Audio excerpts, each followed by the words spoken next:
ನಮಸ್ಕಾರ ಸ್ನೇಹಿತರೆ, ರಿಷಿ ಟೇಲ್ಸ್ ಚಾನಲ್ಗೆ ಸ್ವಾಗತ.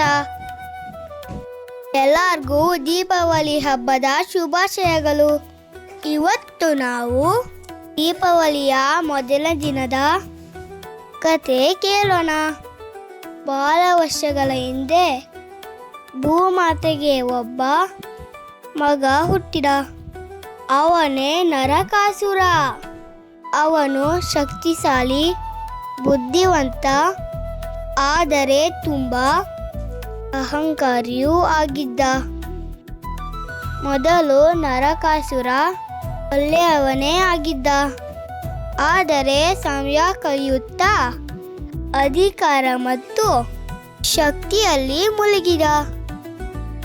ಅವನು ದೇವತೆಗಳ ಒಡವೆಗಳನ್ನು ಕದಿಯಲು ಪ್ರಾರಂಭಿಸಿದ.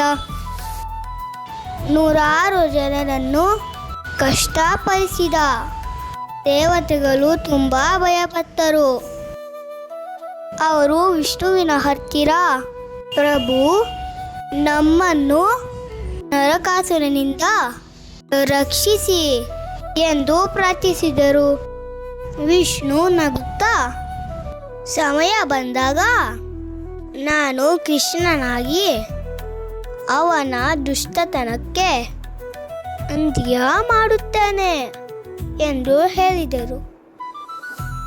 ನಂತರ ಕಾಲದಲ್ಲಿ ದ್ವಾರಕಾ ನಗರದಲ್ಲಿ ಶ್ರೀಕೃಷ್ಣ ಮತ್ತು ಸತ್ಯಭಾಮೆ ವಾಸಿಸುತ್ತಿದ್ದರು.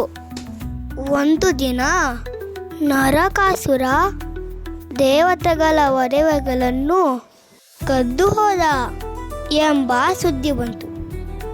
ಸತ್ಯಭಾಮೆ ಕೋಪಗೊಂಡಳು. ಕೃಷ್ಣ, ಇವತ್ತು ನರಕಾಸುರನ ಅಹಂಕಾರ ಮುಗಿಯಬೇಕು ಎಂದು ಹೇಳಿದಳು. ಕೃಷ್ಣ ನಗುತ್ತಾ, ಹೋಗೋಣ ಸತ್ಯಭಾಮೆ, ನಿನ್ನ ಧೈರ್ಯ ಲಾಗು ಬೆಳಗುತ್ತಲ್ಲಿ ಎಂದು ಗರುಡನ ಮೇಲೆ ಹಾರಿದರು. ನರಕಾಸುರ ತನ್ನ ಅಸುರ ಸೇನೆ ಜೊತೆ ಬಂದು, ಯಾರಾದರೂ ನನ್ನ ವಿರುದ್ಧ ಗೆಲ್ಲೋದಾದ್ರೆ ನೋಡೋಣ ಎಂದು ಅಹಂಕಾರದಿಂದ ಕೂಗಿದ. ಕೃಷ್ಣನು ತನ್ನ ಸುದರ್ಶನ ಚಕ್ರ ಹಿರಿದರು. ಸತ್ಯಭಾಮೆ ತನ್ನ ಬಾಣ ಹಿರಿದರು.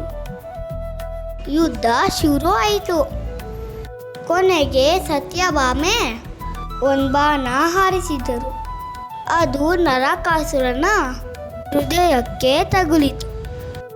ಪ್ರಭು, ನನ್ನ ಕ್ಷಮಿಸಿ ಎಂದು ಪ್ರಾಣ ಬಿಟ್ಟ. ನರಕಾಸುರ ಎಂಬ ಕತ್ತಲೆ ಮುಗಿದು ಬೆಳಕು ಹರಡಿತು. ಜನರು ಸಂತೋಷಪಟ್ಟರು. ಕೃಷ್ಣ ನಗುತ್ತಾ, ಧರ್ಮದ ದಾರಿಯನ್ನೇ ಬೆಳೆಸಬೇಕು, ಅದೇ ನಿಜವಾದ ಬೆಳಕು ಎಂದು ಹೇಳಿದರು.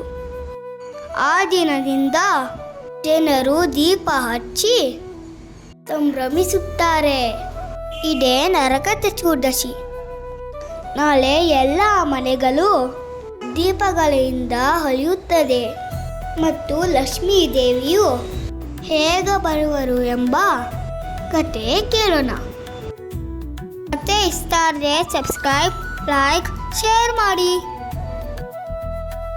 ರಿಷಿ ಟೇಲ್ಸ್ ನೋಡೋಣ ಮರಿಬೇಡಿ.